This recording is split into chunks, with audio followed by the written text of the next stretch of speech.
Welcome, Crime Besties, to episode 38 of Two Crime Besties. We're talking about Belle Gibson today. Yay. I'm excited for this one, actually. I've got all my paperwork. I'm good. Love it. Yeah, we were just sorting some stuff out right before we hit record, but it's all good. It's all good. We got everything in order. We're fine. We're good. We've had some pretty heavy weeks too, whereas this one is somewhat lighter. It is. Yeah. When I was telling Peter about this episode, he was like, but where's the crime? And I'm like, well, there's so much crime, but not a lot that she was necessarily convicted for.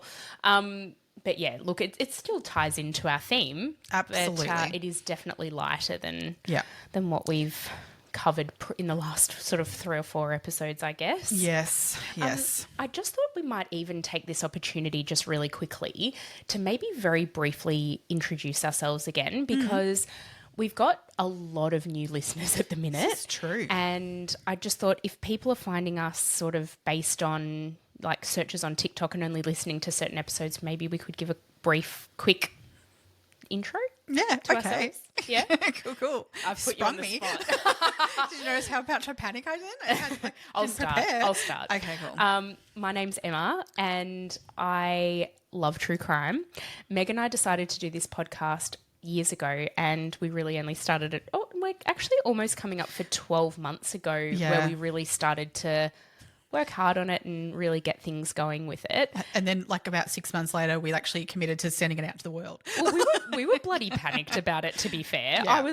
And also, I mean, if you go back and listen to our earlier episodes, production value was slightly less good than what it is now. I know that terrifies me that people start with those first episodes. Yep. Yeah. Yeah. I think it was the first, was it 10?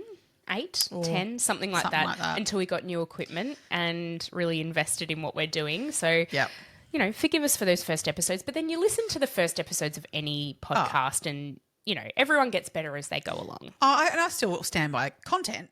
Fine. Just content, great. Audio quality. I mean, I reckon we've gotten better still in content, but it was a good start. Yeah. But it's the audio quality gets me. Yeah. And there's still that level of nervousness in when we speak too. I reckon there's. Yeah. Do you get nervous before we record now? Every time. Do you? I don't really get nervous anymore. I probably just it drifts off quicker.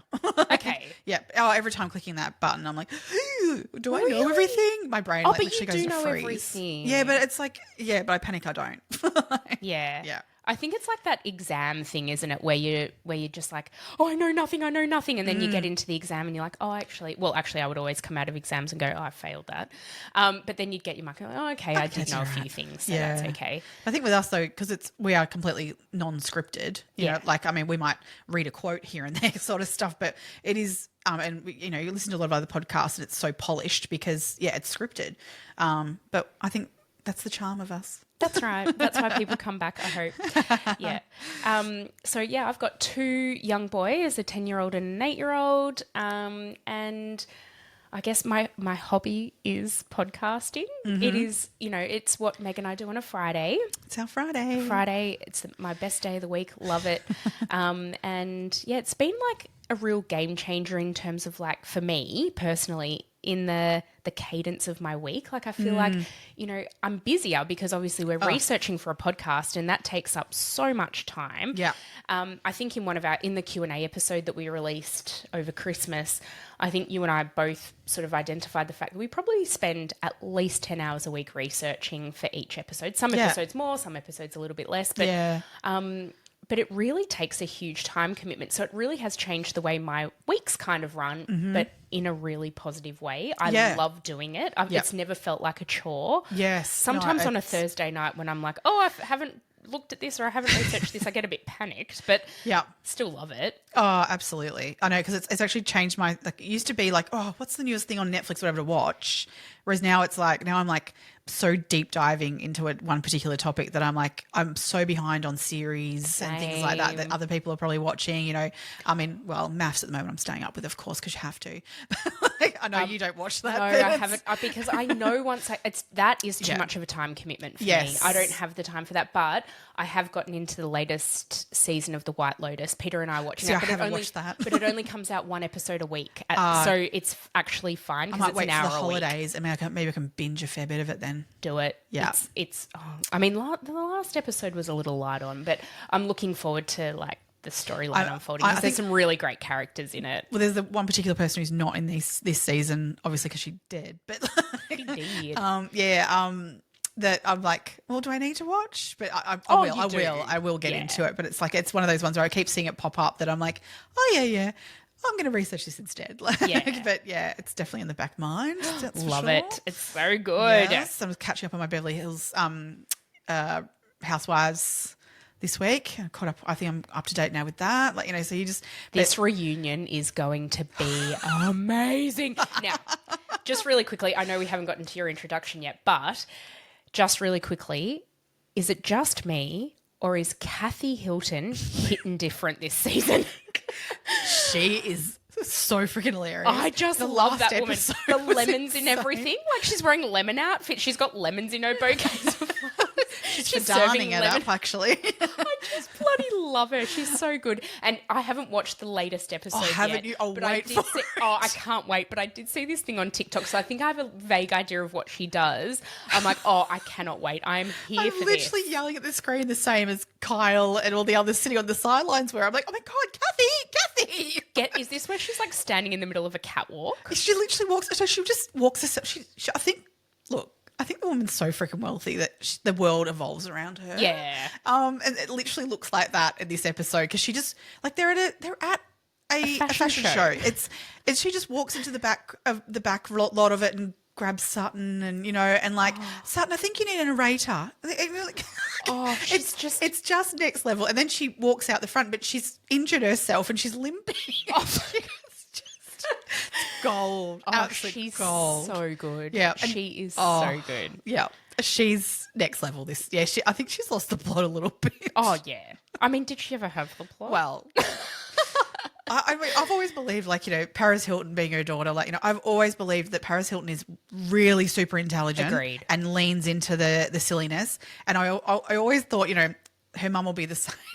I just don't know that is the case. No, I think you're right. She just goes around in her own little world and her own little, everything revolves around her. Yeah. Oh, she's so funny. She's really giving me life. I just love her. I love it. And then the other thing, I sent you a snapshot, a screenshot the other day of Jen Shah from Real Housewives of Salt Lake City and Elizabeth Holmes working out together in prison. That's the best. Oh, it's the best. Oh, I want to be a fly on the wall and hear those conversations. Like, what on earth would those two have to talk about other than scamming people? Oh, it's the best. I'm like, oh yeah, I can see how they found each just other. Say that, oh, you did it that way? Oh, well, I did this. What? Yeah, love it. No, I just can't. That's so good. So good. I want to be a fly on the wall for that, for sure. Yeah. All right, tell us a little bit about yourself. Oh, okay. So, Meg, I'm mum of 2 boys. I have a 10-year-old and nearly 8-year-old this weekend. Yes. Oh my God. Most gorgeous, squishy kids ever. I love them. And what else? They're mad on their sports. So I just feel like I'm being dragged around and being a taxi driver 24/7. I work in a field of education, out of the classroom, and I love that. But I love this more, maybe. Oh my God, if this could be our job. Oh my God, I would love it. Actually, I didn't tell you this the other day. We were driving to school and Mason was really upset. My eldest, he was really upset that I don't let them listen to the podcast because of the content. For reasons. Yeah. And so we might listen to an intro here and there or something like that. But no, they don't listen to the actual episodes. And he was really annoyed at me for not letting him listen. And he says to me, how old do I have to be able to listen to your podcast? I go, look, 16, and he goes, oh, what? By the time I'm 16, I'll have thousands of episodes to catch up on. Oh, bless him. And I was like, yes, you will, mate. Yeah. Yes, you will. That faith in me that we're going to get to he's going to be 6 years down the track. We're still going to be doing imagine? This. Hey, if we better be making a lot of money. Truckload of money. So just one thing actually while you mentioned that. Yeah.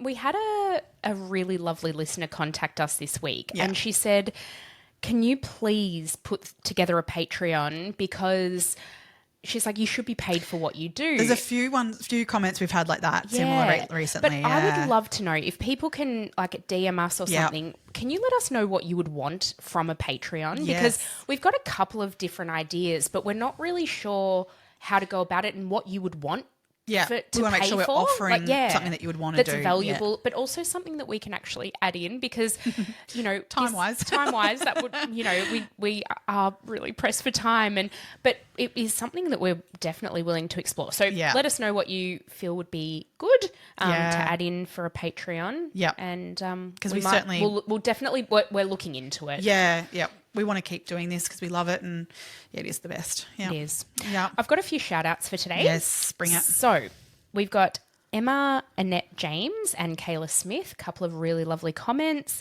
And then we've got Tilly and Nicole from TikTok who've been liking all our TikToks, commenting, saving, doing all the things that we need them to do to get our TikToks out there. So thank you very much, guys. Yeah, TikTok count continues to do well. I find that it is driving a lot of our audience. So jump on. And if you found us on TikTok, let us know. Yeah, for we love sure. That. And I also just jotted down a little thing as well. It's just a reminder for everyone that the way that we decide to make our podcast and produce our podcast and what we release, every week, we're definitely open to feedback and we love getting feedback from people, but we can't please everyone. Absolutely. So we've had some comments and people are being lovely. I'm not saying their criticism isn't constructive, but we've got a person who said to us this week, oh, I don't like the banter, get rid of it, just start the cases as you go. And then we have other people, a lot of other people who are like, oh, we love the banter before you sort of get into the seriousness of the case. So while we appreciate everyone's feedback and we're more than welcoming of it, please let us know what you think and what you like. And, if tips in a certain direction, we will absolutely be guided by that. Yeah. But we can't please everyone. So we always put in our show notes when the case actually starts. So if you want to skip this bit where we're chatting at the start of the episode, go right ahead. Yeah.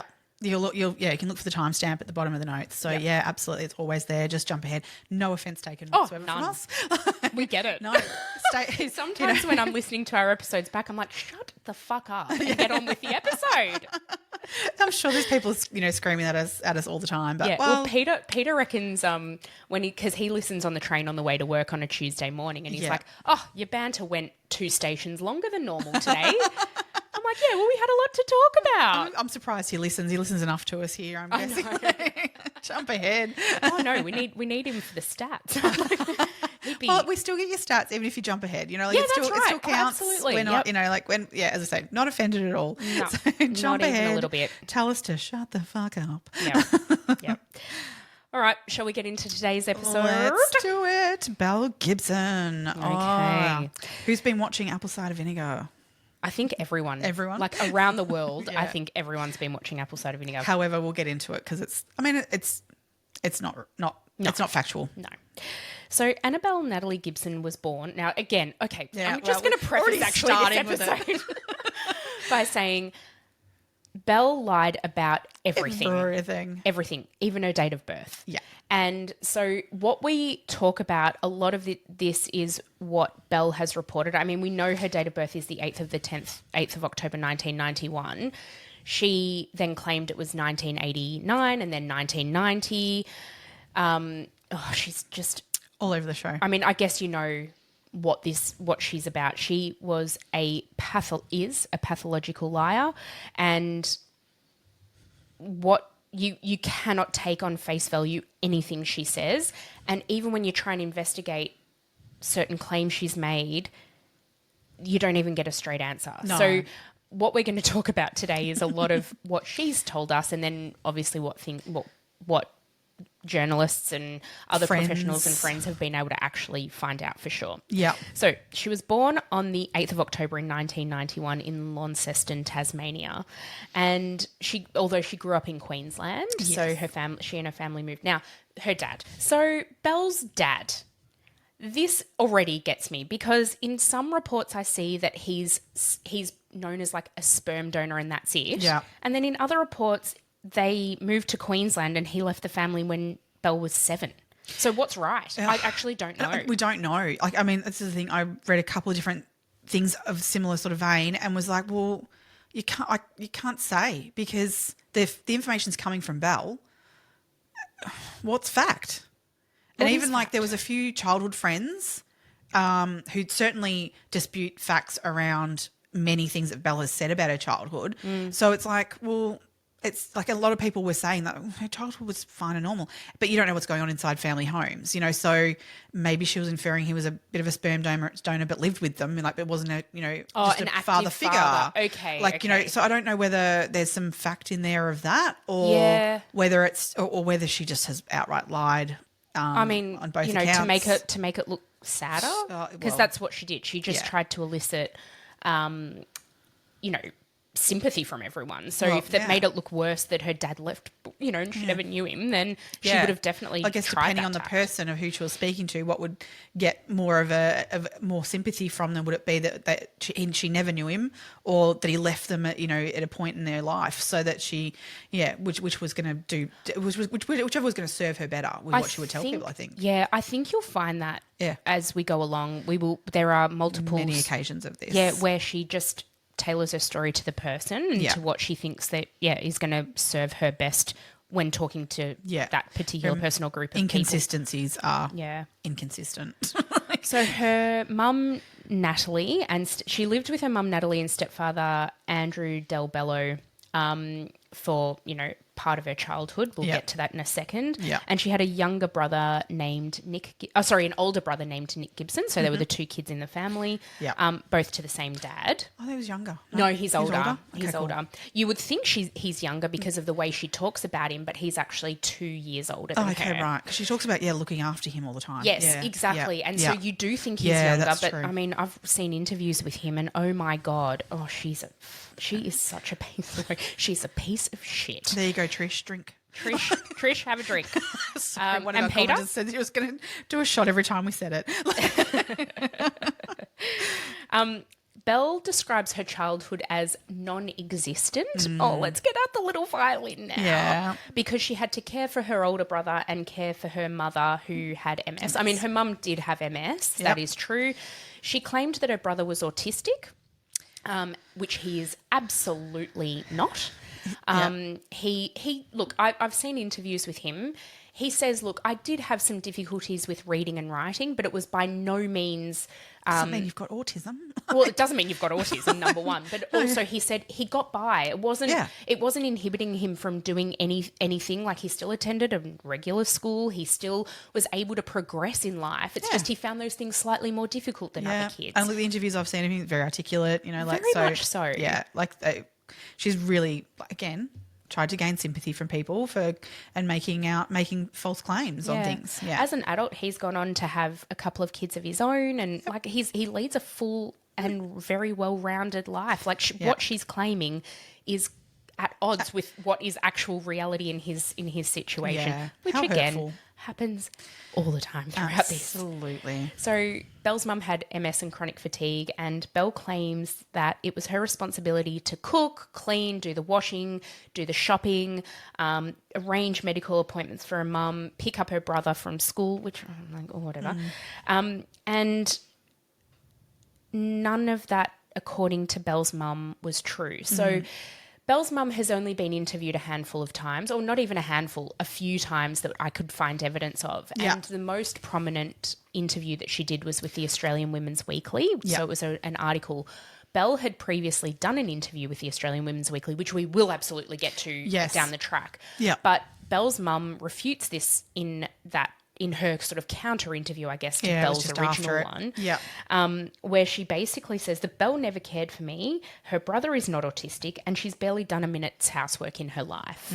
So does the truth lie somewhere in the middle there? Yeah. I mean, to have a mum with a debilitating illness like MS, and her mum did eventually die from MS. Yep. So, and we know it's a progressive disease, and I would not, oh my God, to anybody out there who has MS, horrible, awful, Absolutely awful thing to live with.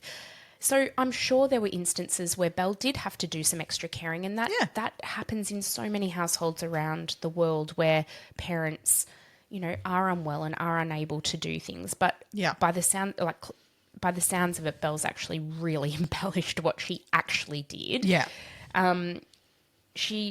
Belle's mum, Natalie, claims that she gave Belle everything she could. So Belle wanted, new clothes. She'd do everything she could to get it. Belle wanted to go and, I don't know, buy makeup, do this, go here, do that. Yeah. She said she tried really hard to facilitate all of that and all for both of her kids. Yeah. Belle said she and her brother were, Nick, the brother, said he and Belle were very close growing up. Yeah. And then something happened. All of a sudden and they weren't. She changed and all of a sudden, yeah. Yeah. Which I was reading in one space where she claims this, so I'm not sure if it's true, that at 12 years of age she moved out of the family home and moved in with a classmate. Were you able to find anywhere that confirmed that? No. No.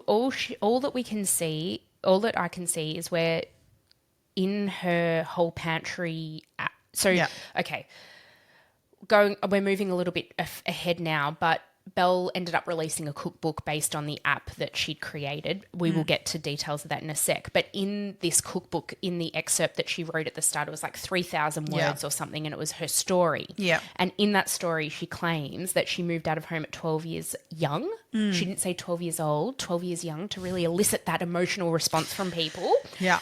And moved in with a friend's family. That's all I can find. Yeah, because it's kind of inferring from doing that. You're basically saying her family home was, she wasn't able to stay there for whatever reason, and she's had to move out of home and move in with friends who took me in, and it's really eliciting again this empathy from people around. Oh, this poor girl. But I don't know if that's the case, because I also read that she claimed that, she did drop out of school at year 10, but she claimed that she didn't actually drop out. She was homeschooled.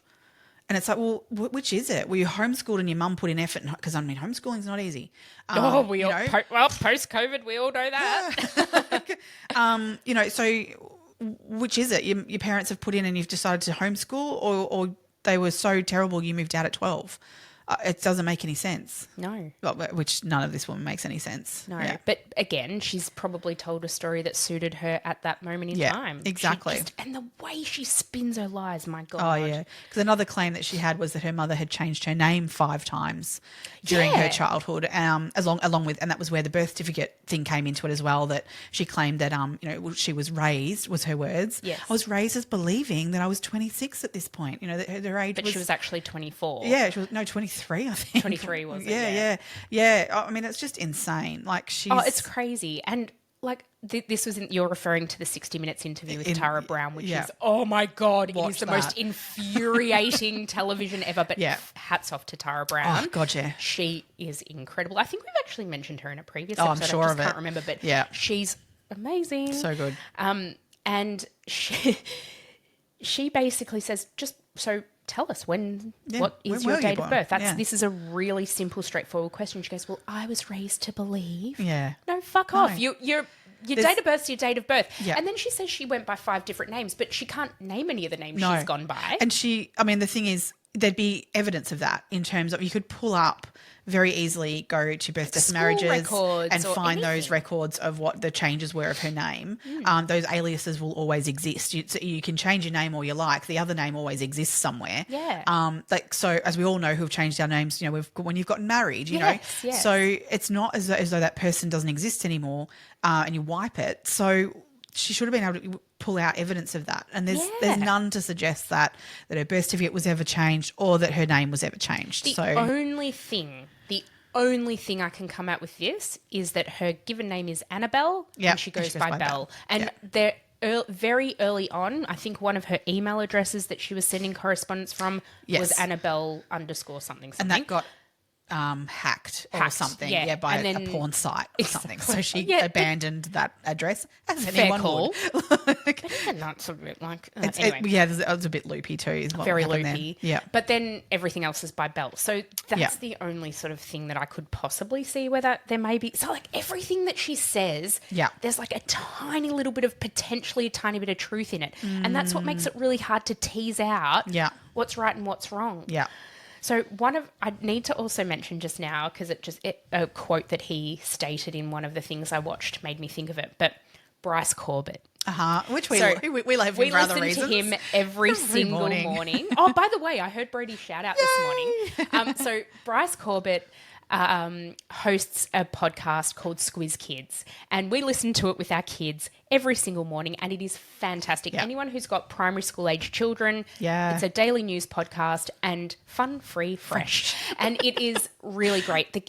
I find it incredible the stuff that they talk about on there and they teach the kids Yeah. about. Like they talked about the Trump Zelensky thing. They like it just really up to date. The Chinese submarines in the Tasman Sea at the moment, all those, they really touch on some quite heavy stuff, but in a real kid-friendly way. Yeah, it's great. It's so good. Anyway, back in the day, Bryce Corbett was the news editor of the Australian Women's Weekly, which was, this is back in magazine days where magazines were life. Oh, they were. The circulation they got was incredible. My grandma used to go up to the news agency every week and get a stack of Women's Weekly in it. Yep, Women's Day. Women's Day, a new idea. Yep. And you and I, we would have been reading like the Cosmopolitans and even Cosmo, the Dolly. I loved Cosmo and Cleo. I literally bought them monthly. Same. It was like a huge portion of my pocket money, but I still bought it anyway. Yep. Loved that. I didn't have any sisters or anything like that. So I learned all my makeup things and my everything about women in there, because my mum certainly didn't want to talk to me about stuff. It's this is in that era where magazines were a really big source of information into a household. Anyway, so Bryce, sorry, I'm really getting ahead of myself, but when he's talking about her, and I'm just sort of now referring to what I was talking about before we started talking about how amazing he is and his podcast is that he was like, anything with Belle was like trying to nail jelly to a wall. Yeah. And, he's like, there would be like a glimmer of something that's true, and then you'd have to try and figure out like what that thing was that might have had a bit of truth to it. She'd talk around everything. Exactly. Yeah. So not actually answer anything directly. That's it. It's just really difficult to... get a hold of. Yeah, but she goes right back. I mean, look, she started this lying, as we're saying, from the very beginning. But you go back to 2009 where she really started to get into like this skate scene. But there was also forums. And you can still go back and so some of these forums are still live, but they're very distant websites. And she has posted on these forums prolifically back in 2009. And you can see like a real escalation in terms of what she's posting about. It starts off with real skate stuff and what have you. But then she looks like gothic skater. She's got dark hair. Yeah, it looks she's very wearing different. like no health guru look no, kind of thing to it. Not that wholesome very look. different look to it all. And she started posting in these forums about having medical episodes, and starting off, I think her first one was some sort of heart condition and having heart surgery, and there were people who in this situation that were dragged into it of like really falling for these things and thinking that she was genuinely ill, and then there was a boy on this, so this was on skateboard.com.au, this forum that she was posting on a lot around the time, and there was a boy on that forum, a teenager, who did actually have brain cancer, and about 4 months before Belle claimed on these forums that she had brain cancer. This boy had disclosed that on there as well, and he was receiving a lot of attention and support for that on this forum. Yes. Unfortunately, he actually passed away from his brain tumour, but then Belle's like run with that. Because she saw the attention that he was getting, and that would repeat itself over and over in how Belle's life. She would like find people in life that had these conditions and things, and she would use their information as her own and take it on and spread those sorts of things. So that's where there were elements of truth because there were other people's stories. They weren't hers, and she would use them to manipulate everyone along the way. But then a lot of it, if you really pin it down, when you look at the things, some of the, like particularly medical stuff, medical doctors kind of go, no, that's not even possible. Like that's not like, but as a layperson, just generally speaking, you kind of be like, holy shit, and this teenagers on a forum, like, you don't start to necessarily, even adults don't think critically in situations like that. You take people on face value because you don't expect somebody to lie about having a brain tumour. But I think that's where, and we can get more into this later, but this is where Belle Gibson is the start of people now question if people are sick. You do have to be more critical sometimes when in getting into these sorts of realms, particularly where there's a lot of money involved. Yeah, agreed. Where, people, unfortunately, you should be able to just take someone face value if they say to you, that they have this debilitating disease or what have you. But people need to be critical and go, well, let's just check this out first, because it's, GoFundMes and all these sorts of things can go all sorts of sideways because people lie. And I think Belle was almost the starting of that. Yeah, I think because she kind of got into the internet scene so early, and we'll get to the Instagram bit in a second. Yeah. But she was posting things on this skater forum so on the 24th of December in 2008, she actually posted, "My family all sent me packages to my postbox for Christmas and I didn't have time to pick them up today. So Devo, I'm not going to have anything to unwrap tomorrow." Inferring she's in hospital. Yeah. Then and on her own on Christmas and no gifts. Oh. On the 3rd of May, she posted, in 2009, "I'm going into hospital in a few hours. If one of you charming men don't send me flowers, you're all dead." And to a degree at that level, I mean, it's all bullshit. But, I mean, teenagers, we all posted some absolutely horrific things. The internet was all new and, shiny. And do you ever get those Facebook memories that come up of posts that you made and it's like, "Emma is going for a walk today." And I'm like, why? How gross. Why did I even post that? Who cares that I'm going for a walk? Or "Emma is feeling stressed today." And why was I talking about myself in the third person? Because that was what Facebook came up with when it first started. It was, you had to do that. Then it changed later. You didn't do a status of what you type out. It was, it always had your name is. Ew. Yeah. That was the premise of it from the beginning. But okay, we were teenagers. That's why we were I'm claiming it shit. as, no, we were just regular teenagers claiming, well, maybe I wasn't. But Belle, I can understand living in that world. I mean, this whole new social media thing, it was new to everyone, and, it would have been quite amazing to be able to communicate with people on that different platform. But you should still be truthful and not lie. Yeah.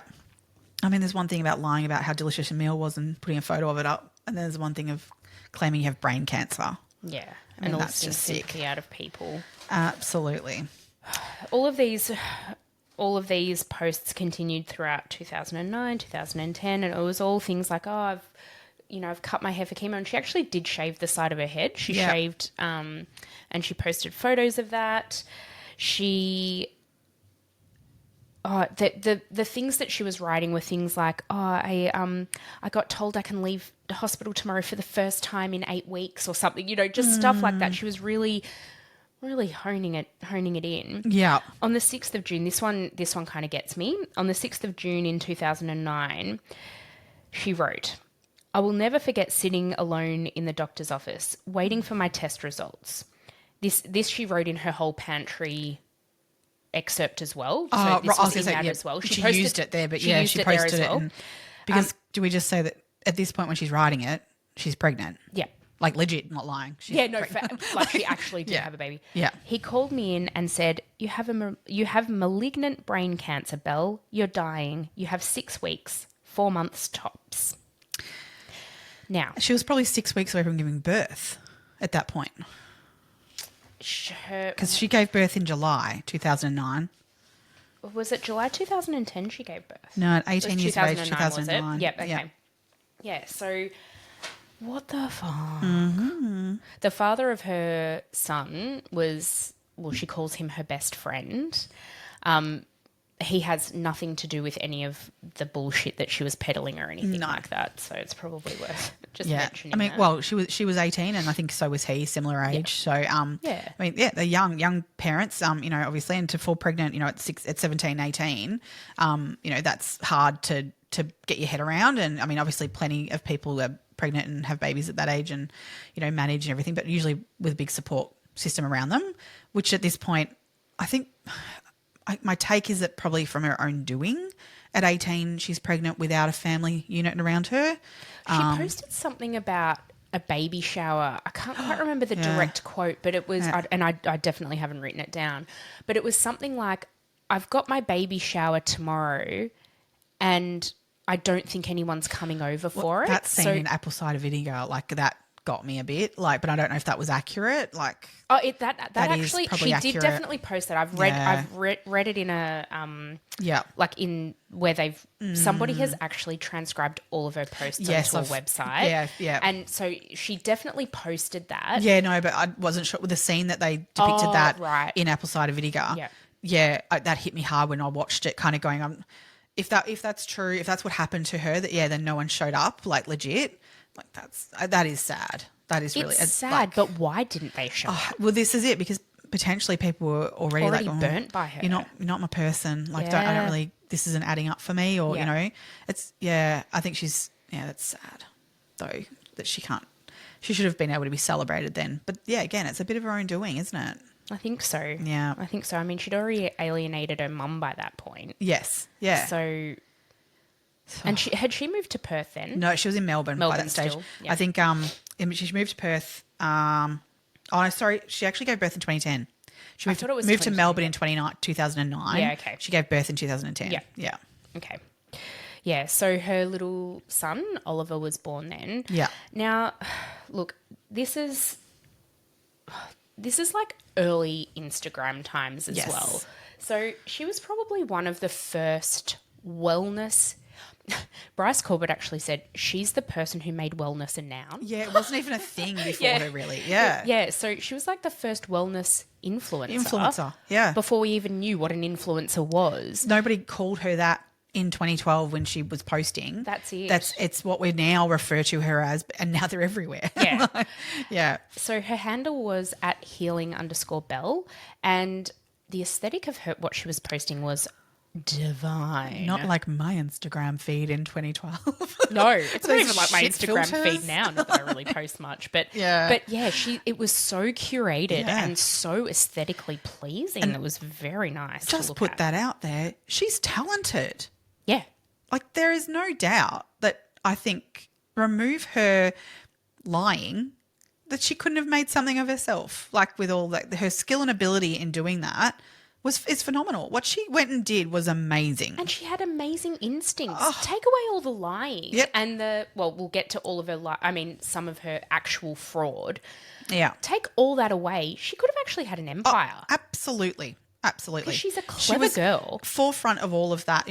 What influencer who didn't even know the term yet? I mean, they weren't even. She was the first of that. She was a pioneer in that sense.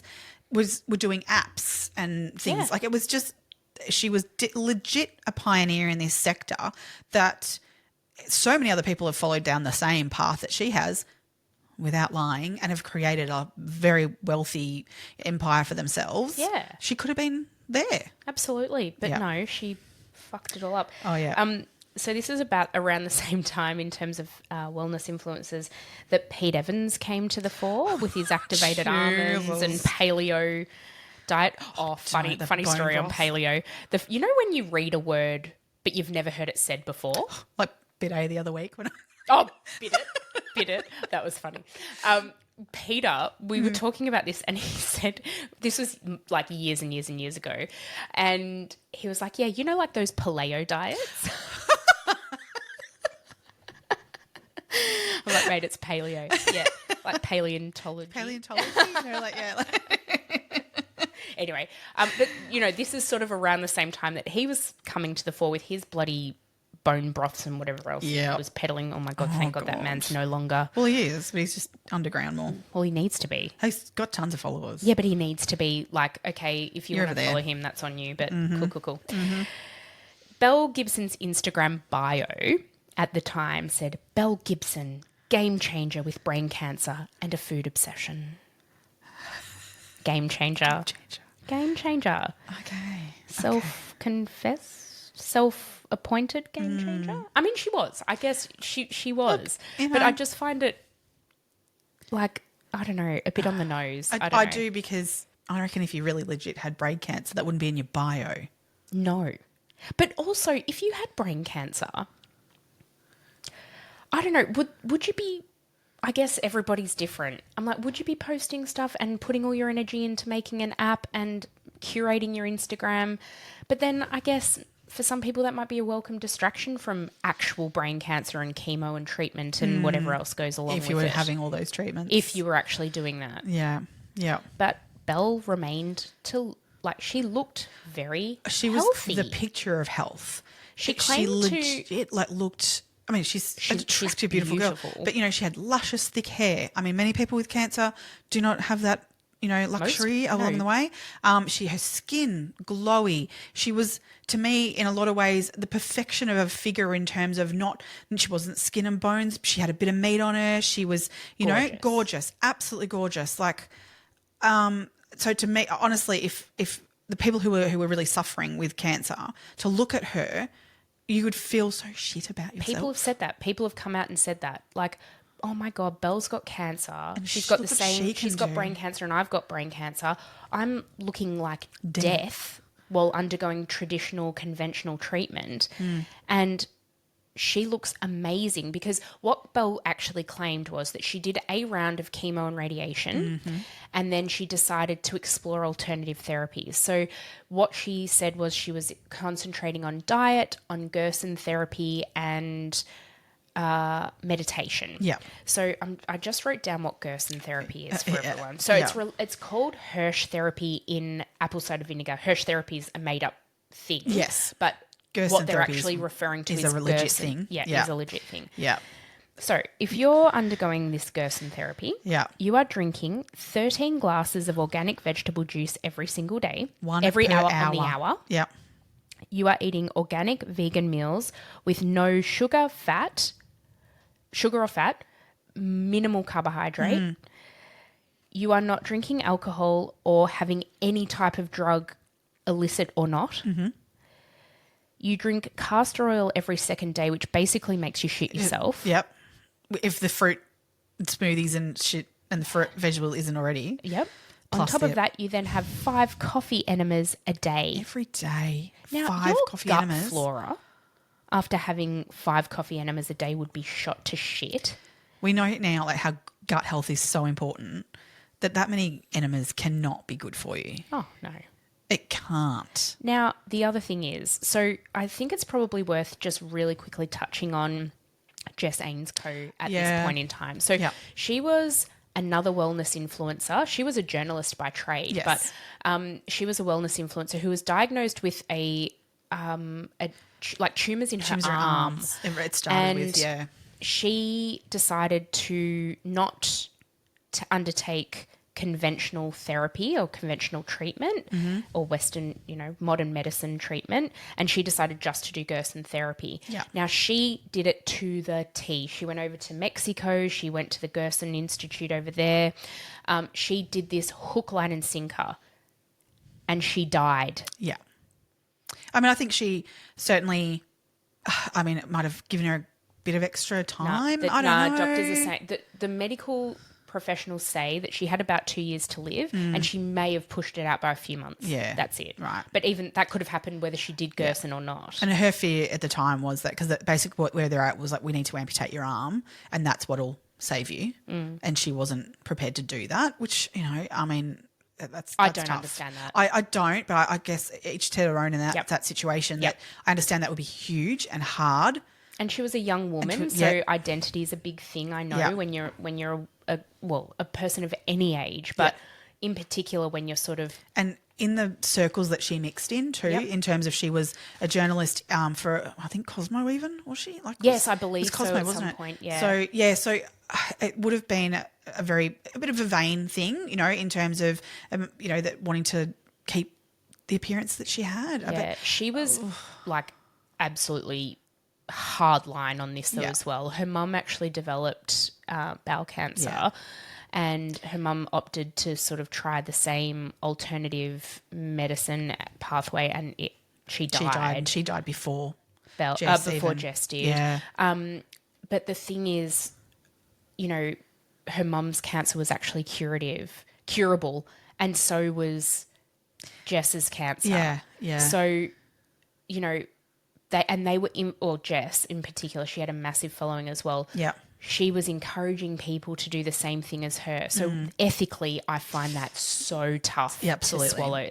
It's. But let's just also say though, so her character in Apple Cider Vinegar, which is played by a Miller, they use her Miller Blake is the name, and they sort of there's inference that this is that they're referring to Jess in that scenario.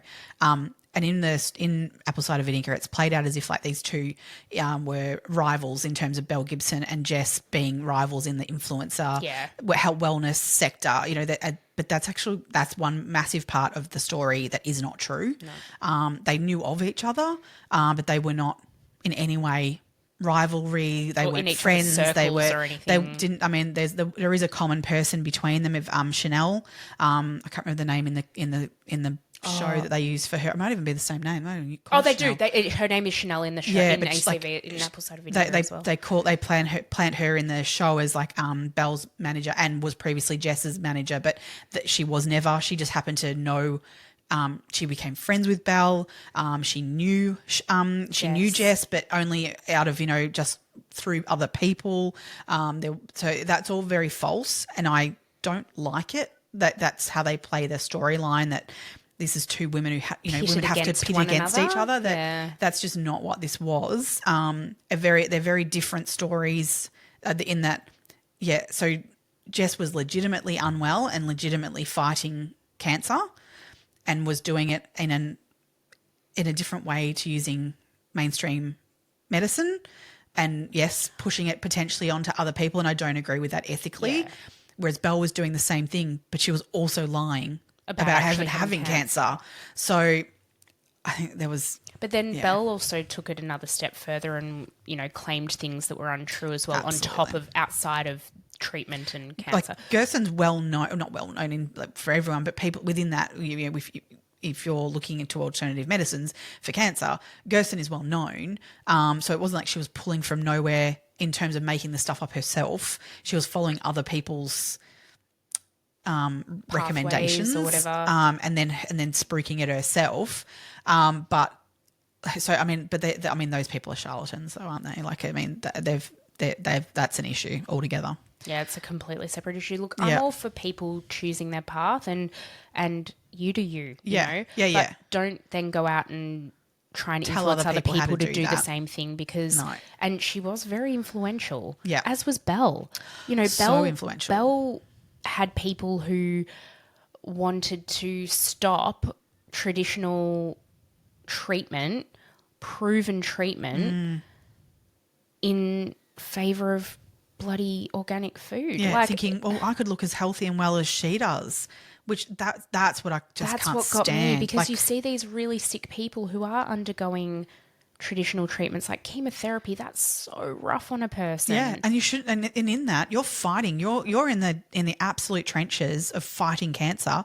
No judgment on whether you have hair. No judgment on whether you look unwell. Yeah, like that should be the least of anyone's concerns when you are the hero in that and you are fighting your battle. Yeah. To then look at someone like Belle and think, oh, but I'm not doing good enough because I'm not looking like her. Yeah. And being able to be as healthy as her, that's just absolutely, that's you manipulating people at the absolute heighten of it. It's just, horrible. Yeah. In 2014, Belle released the world's first health, wellness and lifestyle app called the Whole Pantry. Yeah, so it won the best food and drink app of 2013.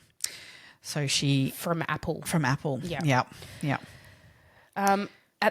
Around this same time, around the launch of the Whole Pantry, she claimed that her cancer had spread to her blood, spleen, uterus and liver. Yeah.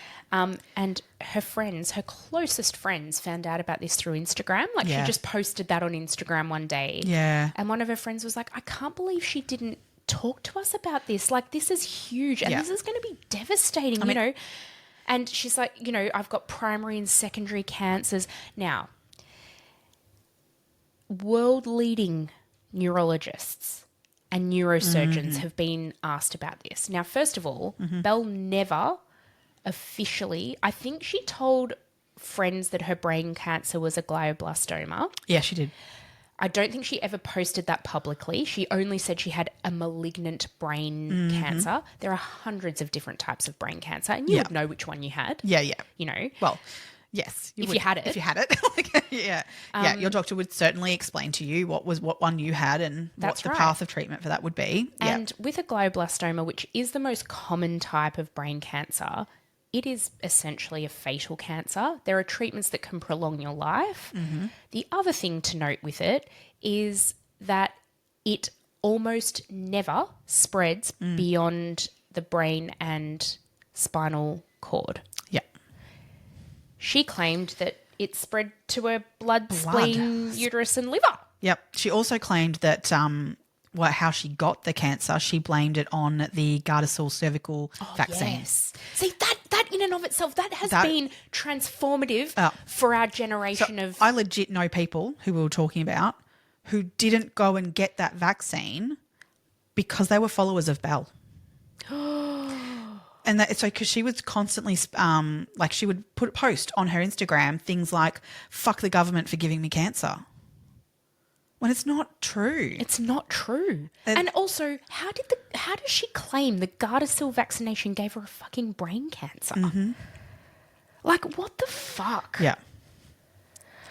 Her app was chosen by Apple around this time too to feature. So this is when Apple Watches came out. Yeah. And and her app was chosen as one of the apps that were going to come preloaded on the first Apple Watch. That's huge. Huge. So apparently what they wanted it to do was basically, if you say you'd chosen a meal plan on the app. Yeah. When you walked past a Whole Foods, or this is like American centric, but say you walked past a supermarket, it would ping you and be like, oh, organic produce food is available. Way. Yeah, basically. Oh my God. Yeah.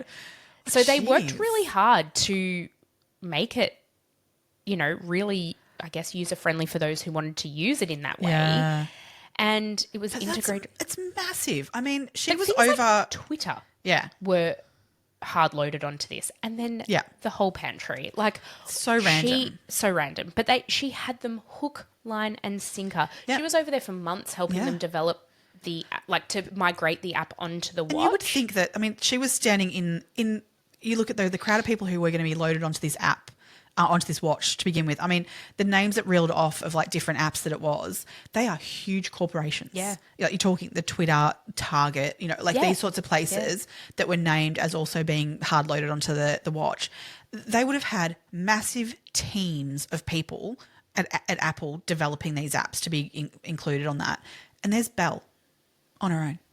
Wouldn't that be a red flag to you that this maybe won't be someone we can work with? Okay, this is another thing. We've talked about this in other episodes as well. Where was the due diligence? How did Apple be like, yep, we're going to do this and not have any record, any proof that her story was true and legitimate? The only way I can come at it is, and I'll say this again and again, there are elements of it, and it's been very much her book and things that she did bring out next. It can be on its own, can be used as a healthy... There are parts of it within there that are untrue, absolute bullshit and really dangerous. But the majority of like the recipes and these sorts of things as just a healthy way of living, nothing wrong with it. Yeah, but she sold it as a brain cancer survivor. Absolutely. So the only way I can come at it is that Apple were looking at it as a, organic foods kind of app. If that's if that was what their intention of it was... I can see the idea of them not looking into her cancer because they're not going, this is a cancer treatment app. This is everybody's kind of organic access to food app. That I can see a path. But you still have to look into the person that's overseeing all of that. Did you find out how much she got paid for this? No, nowhere. It's not disclosed anywhere. No, they backed away very quickly and very quietly. Yes. So all of a sudden it was, in 2014, in the September, it was announced that it would be loaded onto the app. By the March of 2015, the articles had started to come out, like basically that she was, a charlatan. And so the April 2015, the watch was launching, and by the time it was launched, it was nowhere to be seen. No, and no mention of it. No. She landed a book deal with Penguin to produce a cookbook under the same name, so under the whole Pantry sort of umbrella. She was given a $132,000 advance. Now, apparently this is unheard of for an unproven author. Yeah. So authors like, I'm talking the J.K. Rowlings of the world, they're the ones who get these massive advances because they know the book's going to be successful. They know what's going to come. Belle was unproven. Like, how did she get this? Oh, I know. It is crazy. It's mental. She also won the Cosmopolitan magazine Fun Fearless Female Award that year. And there's a photo of her. You can look it up wherever you go. Like, look it up online, Google it, whatever. She's wearing this white top or white dress she's got bright red lips. Her hair's beautifully, like, you know, thick and gorgeous in a ponytail, and she's the one with supposed terminal brain cancer. Yeah. Winning this award. Mm-hmm. And she gave a real heartstring pull speech that day. And from all accounts of people who were there, that was, you know, not a dry eye in the house. Because it's a harrowing story. Yeah, but it was all fake. It's all bullshit. Yeah. All bullshit. Just really quickly, I looked up how much it cost to download the whole Pantry app.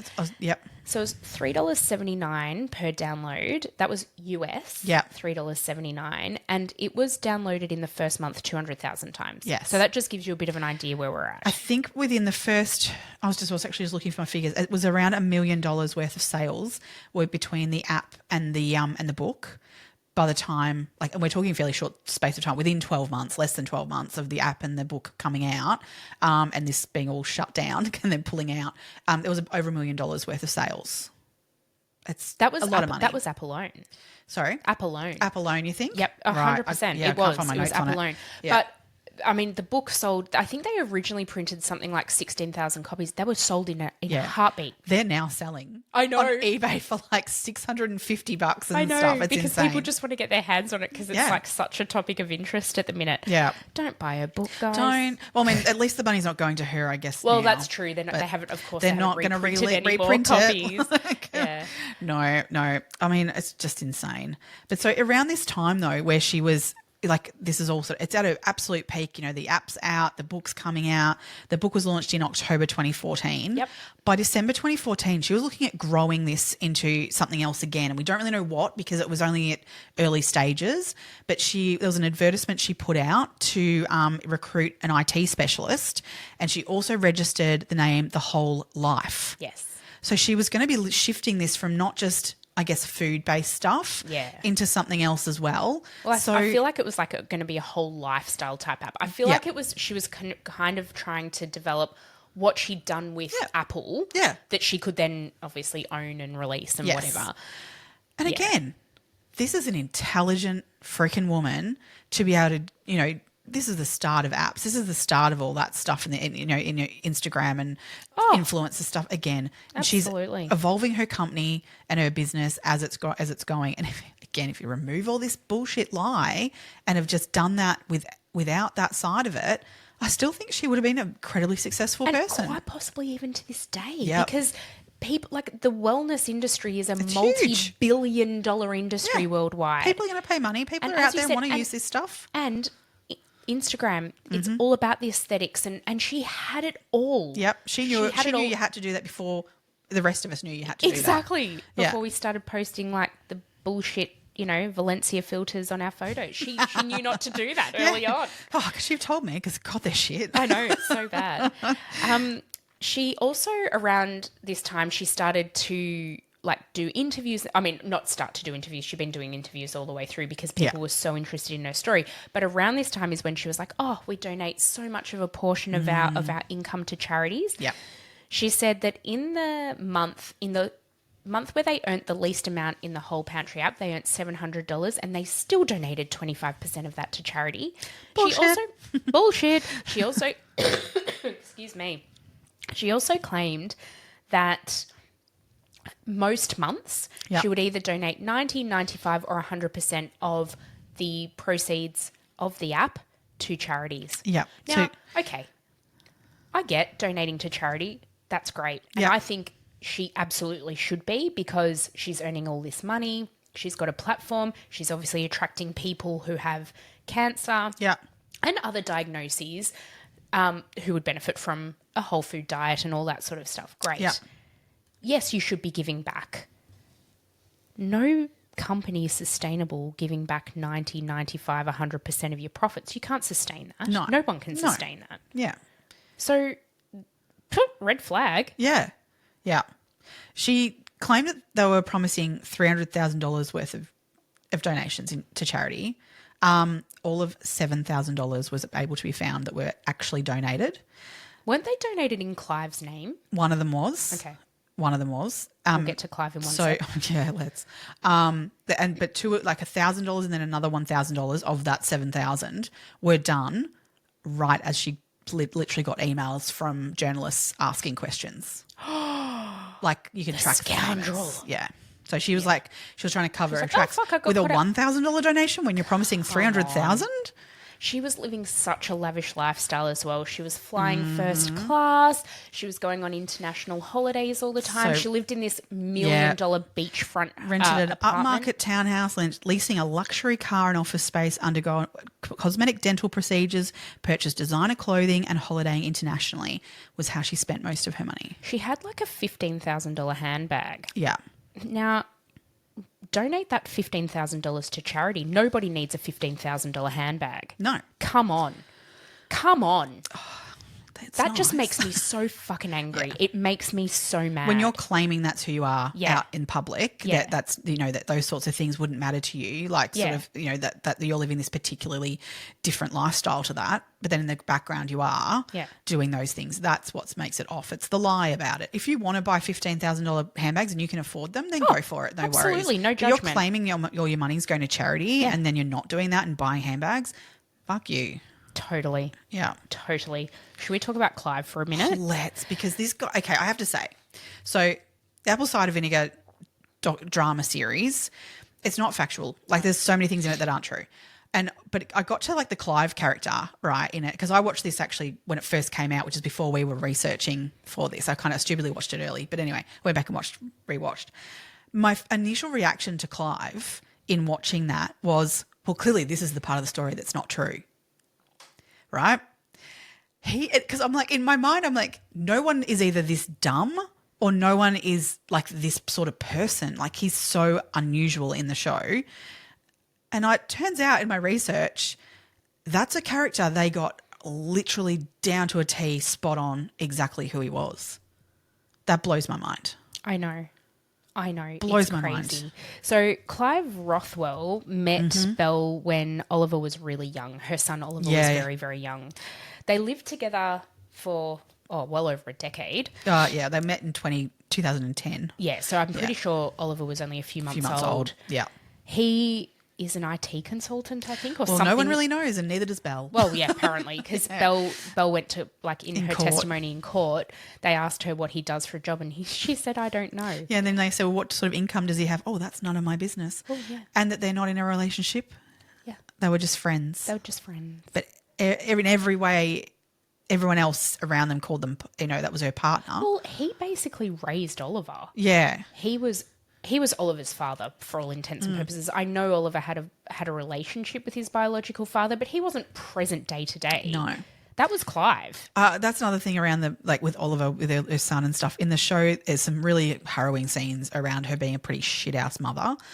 And everyone, her friends and stuff that knew her, that is something they said about her, was that she was a really good mum. Yeah. And I think that's awful, and they've depicted that in that show to make out that she wasn't. That makes me a bit...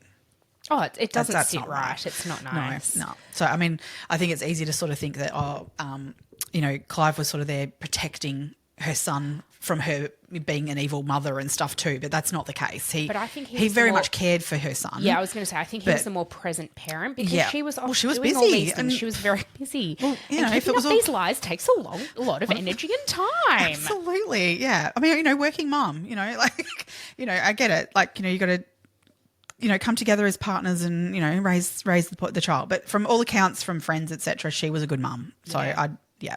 So just wanted Clive to say isn't that. technically linked with any of her crimes, Hmm. but as in, I guess, officially. Yeah. But then he lived in a house with her for over a decade and he saw all of the things.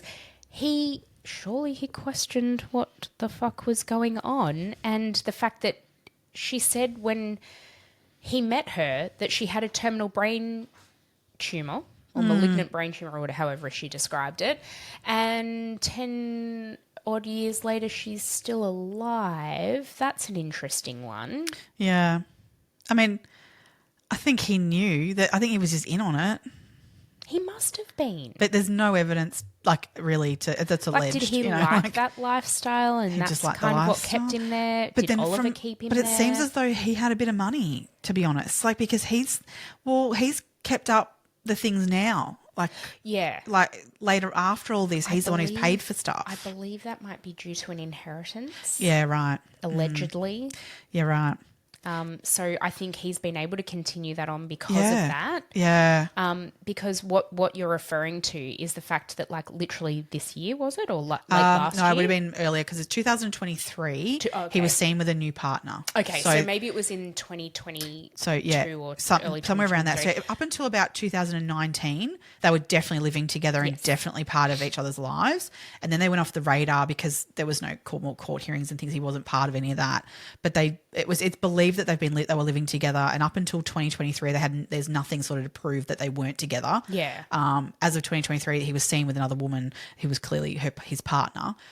So we sort of can make the assumption that they were together until, till then. Yeah, but when all this shit came tumbling down, which we'll get to now, for Belle, he definitely fiscally supported her through that. So you're right. He obviously had some money and then wanted to help her out in this situation, which again, but he has remained completely. He has not answered any questions. No. He has never done an come interview, forward never whatsoever. said anything publicly. No. He's completely out of it. This picture with it's completely Belle in forefront of all this and not him. But I think he's complicit in it. Like, I feel like he could not even be. as a bystander and not saying anything. Yeah. If you see something, say something. And he didn't. Yeah. I mean, there's quite an age gap between him and Belle.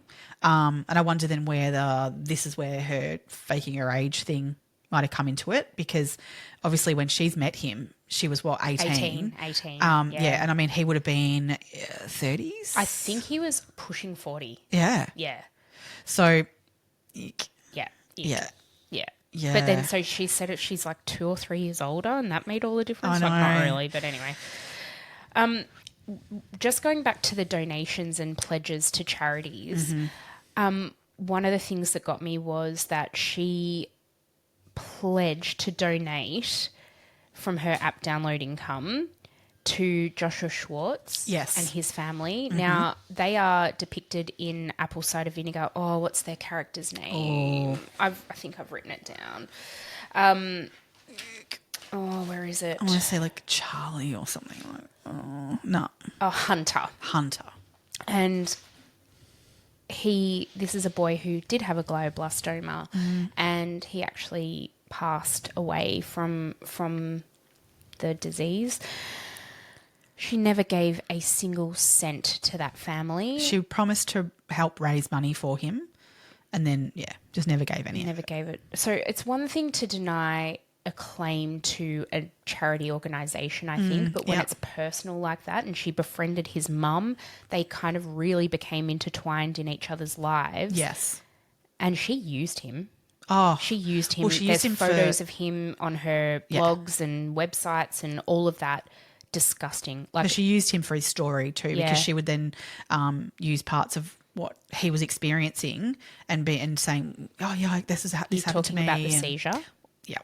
So at Belle's son Oliver's 4th birthday, we now know, faked a seizure.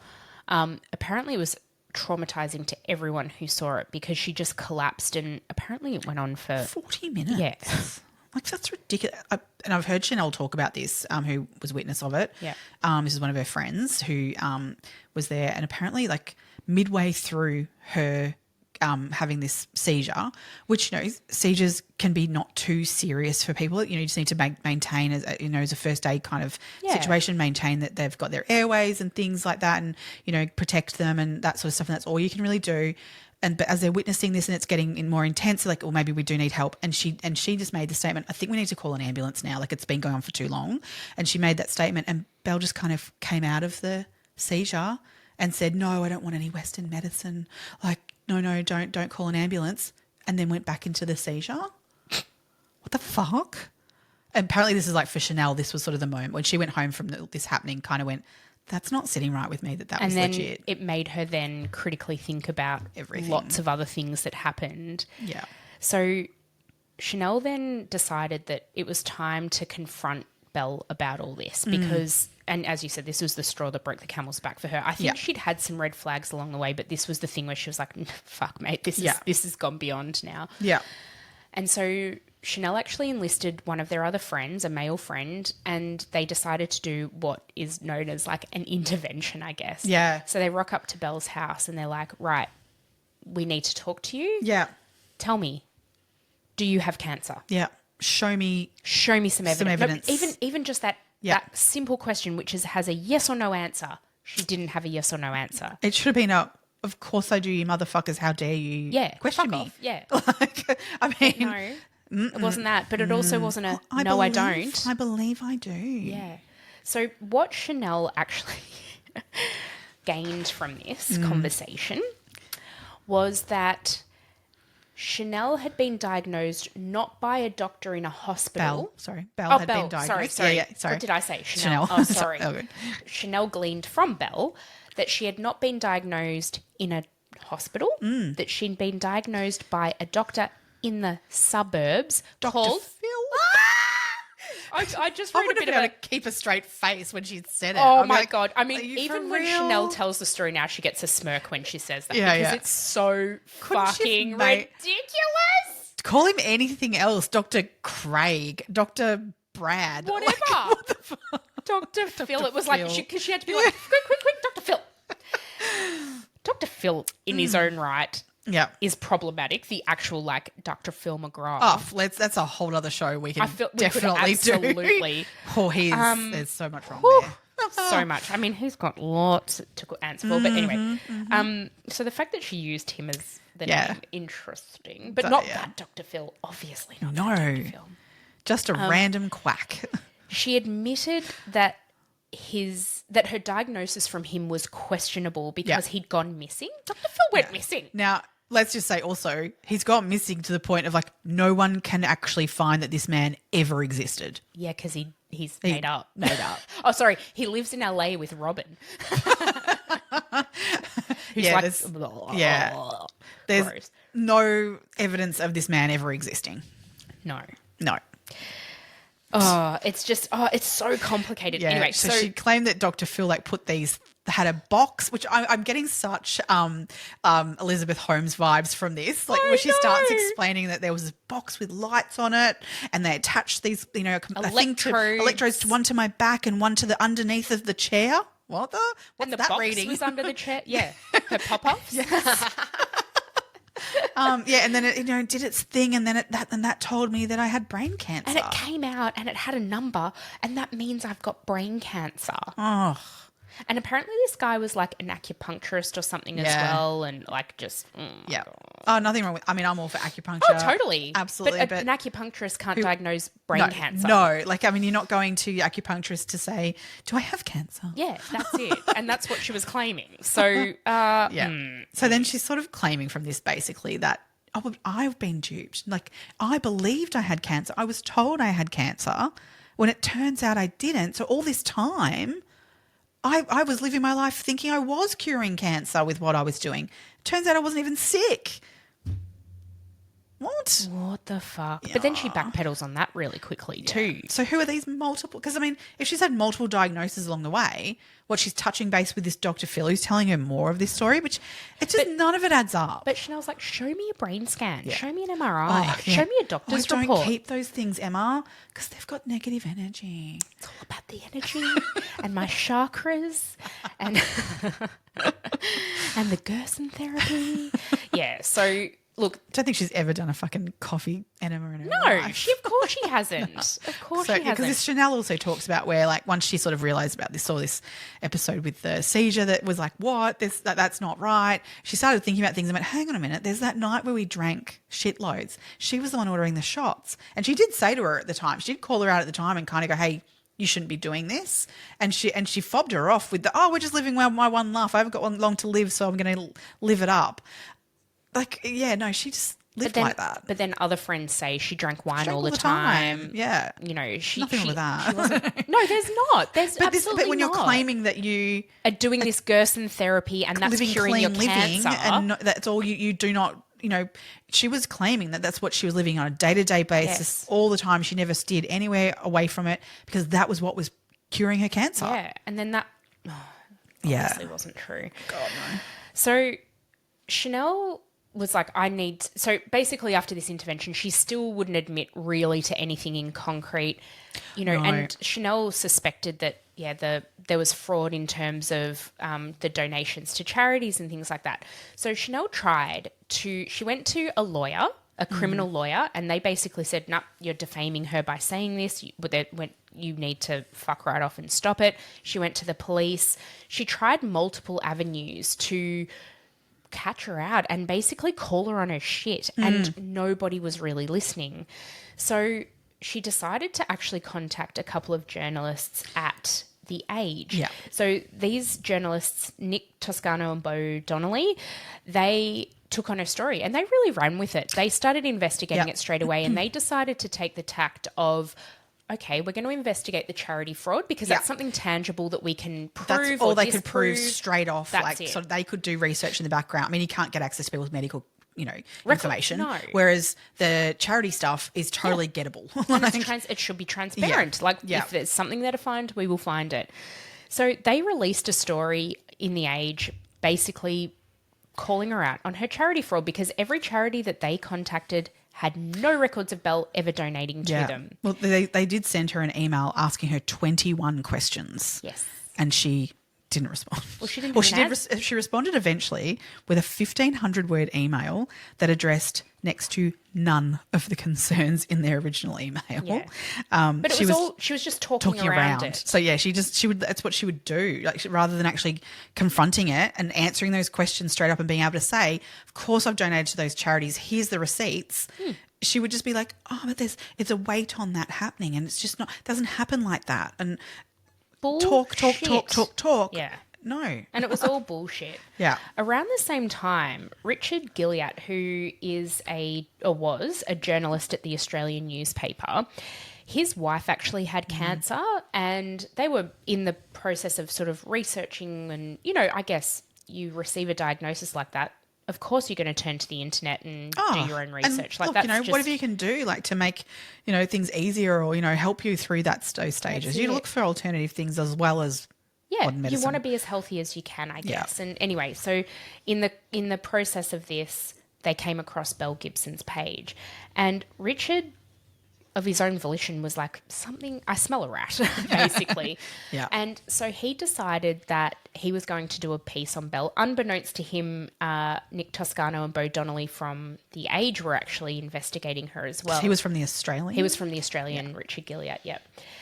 He was able to secure an interview on the record with Belle, and they met at a cafe, and Belle was late because she claimed she was in a car accident on the way to, which wasn't true, on the way to the... She just can't help herself.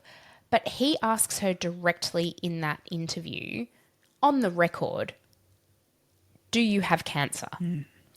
And she basically says, she talks around it. She doesn't give a direct answer. She talks around it, but she essentially says she doesn't. Yeah. It's the first time she ever admits it. On the record. Yeah. Well, probably ever, actually, not even whether on the record or not. No.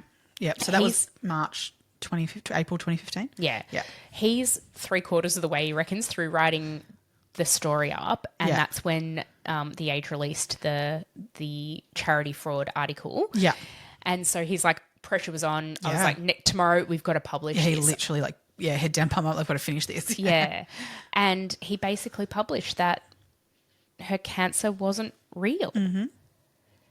And that really, I mean, her life must have, her whole being must have unraveled in those moments. I just don't know. I don't think for someone that level of whatever's going on with her psychologically, I think that at a point she actually goes, oh, I'll be able to spin this. Yeah. Well, because then she did. She tried and tried. She tried. Yeah. So her followers, when these articles came out, were posting things on Twitter, on Instagram, Facebook, messages of support to her. Things like, we don't believe a word they say. Yeah, they were and backing her. Backing her Yeah. 100%. Yep. The way she duped people, yep. it's just crazy. Yeah, It's they had been absolutely full-blown crazy. manipulated. Yes. And yeah. So it wasn't really, I guess, until like the 60 Minutes interview that comes into it then. I mean, Tara Brown does an awesome job in that interview. There is actually a podcast, 60 Minutes Extra Minutes. Yes. And there's one where they talk about the woman who booked Belle Gibson for that and how they got her, which was not easy to do. Well, they paid her $75,000. That wouldn't have been... That would have been a bit of a helper. But Tara and her talk about the interview and how it all went and how it played out. And so it's an interesting listen for sure. Check that out. Because how do you interview someone like her? Like when you're not getting any answers, and you can see, I know in that podcast, Tara talks about that she was told not to put her grumpy face on, like, and scare her kind of thing. Because you have to play gently to try and you have to almost try and manipulate her back to be able to get some honesty out of her, which is so wrong. They were never going to get that. No. And Tara, we spoke about this at the start of this episode. Tara Brown just asks her what her birth date is and can't get a straight answer. No. Like, it's not hard. Yeah. Come on. And, I was raised to believe this, and I believed this, and I was told this. None of that So it's was like true. this is where we move into that realm of them listening to that. It's potentially true narcissism, because she's not willing to take any accountability of but other people have done this to me. It's not me who's done this. Someone else has created this for me. I'm poor me, someone else's fault. So I also read some stuff about a particular Dr. Feldman, who is from, University of Alabama. He's a professor of psychiatry. And he's come out and commented around the Belle Gibson story and what he thinks has gone on for her psychologically. Because we can sort of look at this as like a Munchausen kind of situation. And again, we've spoken again with the Gypsy case where we spoke about malingering by proxy as well. But malingering is it's a distinct diagnosis from factitious disorder. And it's the one where it sort of focuses more on the things they can gain from it, like, money, drugs, all those sorts of things, rather than it being the actual tangible things you can get out of it, the incentives, rather than the empathy. Attention or whatever. Yep. Right. So he talked about that, but he's also coined a new term called Munchausen by internet. Oh, okay. Yeah. So it was in the year 2000 he coined that term, with obviously this growth of social media and people accessing those sort of sites like Instagram, etc., and using those as their platforms. MySpace back then. Yeah, MySpace back then, yeah. But using those spaces where, you can lie and people can't know the truth because you're not in front of everyone, you're behind a screen, and how people were using that. And so there's this term was coined, and he spoke about Belle in this sense of potentially a diagnosis for her of Munchausen by internet. And he's quoted as saying, "My sense is that she was particularly predatory in her behaviours, engaging more people and enlarging the deceptions over time. She's more sociopathic than most Munchausen by internet patients that I have seen."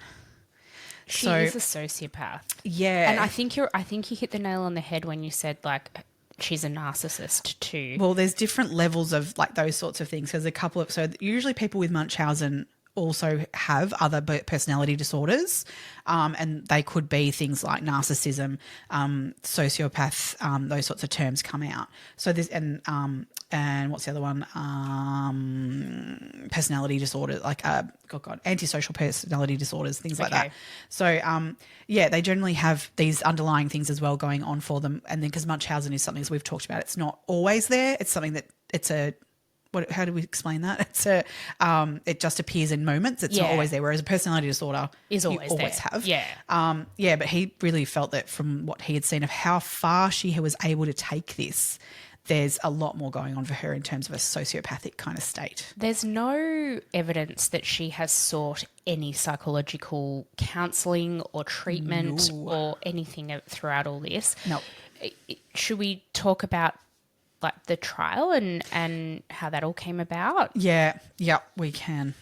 So she, in 2016, Consumer Affairs started taking legal action on her in regards to the the fraud and with the charities.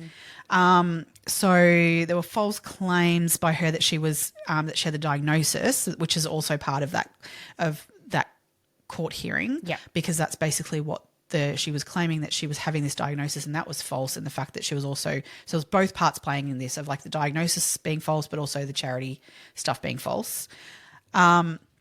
Then obviously, and in 2017, the Federal Court of Australia supported the claims of Consumer Affairs around her fraud with the charities. They couldn't find that all claims around her misdiagnoses and all these sorts of things and false claims around her diagnosis, they couldn't put together that all of those could be proven as being false, but majority of it was able to be proven that it was false. So they still upheld all the claims from Consumer Affairs, as well as some extra. I can't call it convictions, can we? She wasn't really convicted. No, because in the end she was fined. On September 2017, officially, she was fined $410,000. $90,000 of that was for failing to donate proceeds from the sale of the whole Pantry app, as she publicly advertised. $50,000 of that was for failing to donate proceeds from the launch of the whole Pantry app. $30,000 was for failing to donate proceeds from a 2014 Mother's Day event that she held, which was literally a fundraiser. Yeah, yep. That she kept the money from. She just kept the money from it. She was also fined a further $90,000 for failing to donate to another company profits from her app and book, etc. And also, as part of that 2017 judgment, she was fined $150,000 directly for the failure to donate money to the Schwartz family, who we talked about with the brain tumour. Joshua. Yeah. Yep. So, I mean, all in all, she was fined $410,000, but that was in 2017. By the time we get further on, that's now, because she hasn't paid it, it's now accruing interest. So she's up over the $500,000 mark now of what she owes. I thought it was like somewhere around the $700,000. Yeah, it's climbing and climbing because she hasn't. Well, there was a raid on her house in 2020 to try and seize assets to reclaim some of the money that she was fined for, because she had not paid a cent. That I don't know that they seized a hell of a lot. They weren't able to get much from that, but it hasn't been disclosed how much it was or anything like that. In 2021, it was in February. The case was labelled as abandoned, which that seems ridiculous. They just we're not just going to claim. They're going to look for that anymore. There was a second search on the house in May of that year, again, where they may have seized some more assets, but we don't know what was seized. But she's still, as far as we're aware, the fine is still outstanding, and she's never had to pay a cent of it. So she's really got away with it. I mean, she's known to have taken international trips in that time, which she claims Clive funded. They weren't funded by her. Yeah, but Clive's if he was her partner, her de facto. But that's where she claims they're just friends. Yeah, well, fuck off. Whatever. No, you're not. It's bullshit. And you're at least a de facto relationship with the way they were living. For sure. So what's his is hers, and why aren't they paying this fine? Like, it's disgusting. Absolutely. She also later on, I know you know what I'm about to say just by your face, the Ethiopian community. Yep. So she went to ground for a long time after all this came out. No one saw her. She didn't post. She didn't do anything. She lives in Northcote in Melbourne still. But then her little head popped up in the Ethiopian community of all places. Yeah. Where she's actually doing fundraising and looking into charitable events. Well, she's not, though. She claimed that on in a media interview. Yeah. She claimed all that, and she was wearing a headscarf and claiming she was part of their community. She even had like an accent in that interview. Did you notice that? Yeah, I'm like, what the fuck? Using language, and she was sort of telegraphically speaking within some Ethiopian language. Well, the president of the Australian Oromo Community Association in Victoria, and I'm not going to say his name because I'll butcher it, and I feel like that's really disrespectful. He stated that Gibson was not a registered volunteer within the community. She's not in the community, and she's not working with the community. He had seen her all of 2 to 3 times within those community things. And he said that nobody knew who she was, and he wished that she would stop claiming that she's part of the community. He came out publicly and said that. That's big call. Yeah. He had no idea who she was. And what was she hoping to gain from this? She needs some serious psychological help. This is it. I 100% believe that, I think that, you can only do a diagnosis from a distance because she's not going to sit down with anyone, but she needs to. I think that she seriously needs help. I do worry about, I think from what I can gather, Clive has custody of Oliver. I think so. So I don't know what kind of relationship she has with Oliver, but I'm sure she's definitely part of his life, whatever. But I worry then for him. With just not because she's being a bad mother in mistreating him on the day-to-day or anything, but that's psychologically damaging over time if your mother's completely lying about everything. That's for sure. And there's so impact. much out there. Even just the release of apple cider vinegar means that everyone's talking about this now, and he would know obviously that's his mum that everyone's talking about. So for a boy born in 2010, he's 15 years old now. Yeah, he would 100% know all of this or be hearing all of this. That's right. But I do have a real issue with apple cider vinegar, the show, because it is claiming that it's based on facts, and it's really not. It is a false story. Oh no, they do say that it's not completely factual. They do. They do, but it does. It's, to me, we're getting into baby reindeer territory with it. Yeah. And I think that there's it can be, a lot of people just assume, that's the story of Belle Gibson. I think that's the issue, right? Is that people watch it and go, that's true to real life events. No, it's not. It's a dramatization. It's based on true events, and there are certainly things like in apple cider vinegar, the Tara Brown depiction of the interview, it's literally word for word. Verbatim. Yeah, it is word for word, 100% what happened. But then, as you were saying, some characters have been an amalgamation of 3 or 4 different people. Yeah. Situations have been changed for entertainment purposes, and this is the thing. We need to look at these things critically and be okay, this is for entertainment. This is not a documentary. No. I would say if anyone who's listening to this is I want to know more about this, I wouldn't be directing them to that. For entertainment. I thought it was very well made. I didn't like it. Oh, I liked it. No, I didn't. I actually didn't like the girl who played Belle. Oh, I thought she's American. I know. Best Australian accent of an American I've ever heard. Her voice pissed me off through the whole thing. Yeah. Yeah. Is it because it was a bit whiny? It wasn't the whiny, it was the quietness and that. But Belle talks like that. No, she doesn't. She's got a higher pitch than that, and it really pissed me off. But Belle's whiny. Oh, whiny, definitely, but I didn't find her whiny. I found her irritating. Okay. Shit. I don't know. I didn't like really it. good. And I felt like it jumped around at points where it was really got hard to follow in terms of what timeline we're on. Yeah, okay. I wasn't a massive fan in many ways for it. I did not really like the pitting two females against each other when that was not factual at all. I really despised that. I didn't like that either. Because it's actually served no purpose to the storyline. It did not need that at all. I agree. That was a really interesting and weird decision by Netflix to do that. Yes. Yeah, I think that was a really wrong choice. Yeah. So, I wouldn't direct people to it personally. Where I would direct people, though, is Bo Donnelly and Nick Toscano, who are the age journalists. They wrote a book called The Woman Who Fooled the World. So apple cider vinegar was loosely based on this. I think their book informed the basis of the show, but everything they write in that book is factual. Yes. And a lot of the information that I got for this, for the research was through them. So, definitely give that a read. For sure. Yeah. No, absolutely. Really interesting. Very and goes into interesting. so much more detail than we've been able to go into today. Oh, for sure. Yeah, she's a very interesting person. I just feel like we haven't seen the last of her too. I feel like she'll pop up again. Not that I think she'll get her hooks in like she had previously. No, because everyone's going to be questioning anything she does from now on, so they bloody well should. Yeah, but I do think that unfortunately she's got one of those personalities that she'll think that she's knows better than everyone else and that she'll be able to fool us again. Yeah. But no. No. Well, yeah. But I'll stand by it. If she had just freaking done this without the lies. I know. Use your skills and be who you are. Use them for good and not evil. Oh, please. Come on. You could be a good person on your own. I know what I was going to say now about Yeah. Bryce Corbett thing. Yeah.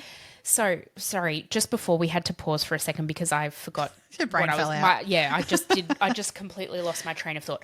What Bryce Corbett was saying in one of his interviews was that when he interviewed Belle for the Australian Women's Weekly first, he was like, oh my God, I cannot believe this woman exists. You know, she's admitted to lying. We can see all of the deceit and everything that she's peddled along the way. Then when he did the interview with her mum, he was like, it made me think a little bit differently.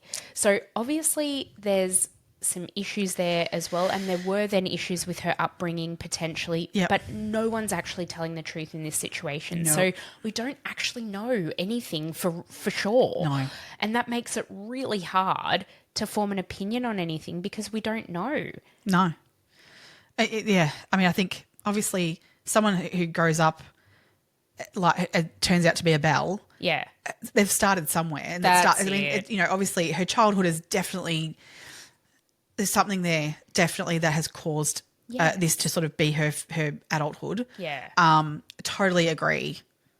But when it's, the waters are so muddied with her lies, it's really hard to show any empathy for that because you don't know what's happened. We don't know. No. We don't know. And I don't think she knows. I honestly think she's convinced herself of her own lies. Yeah. So it's, Yeah. it's hard. She needs help. Seek serious mental help. Please. Stat. Yeah. All right. I think that kind of brings us to the end. As we said, there's so much out there. If you want to know more information, Google. Yep. And there's so many things out there. So next week, what are we covering? Oh, Carla Homolka. No, Carla Homolka and Paul Bernardo. Yeah, thank you. So this is a Canadian case.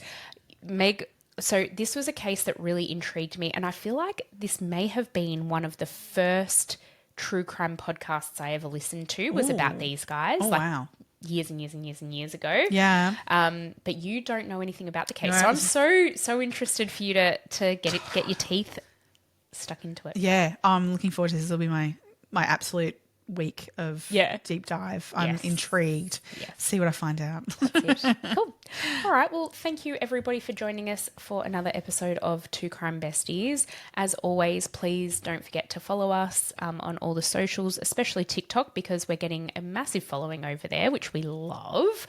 If you would like to buy us a coffee or a wine, please do so at buymeacoffee.com/Two Crime Besties. And send us any suggestions you've got if you want us to do a Patreon. What might be your thing that you think we could offer in that sort of space? Send us ideas. Please. Thank you. Stay curious, crime besties. Bye.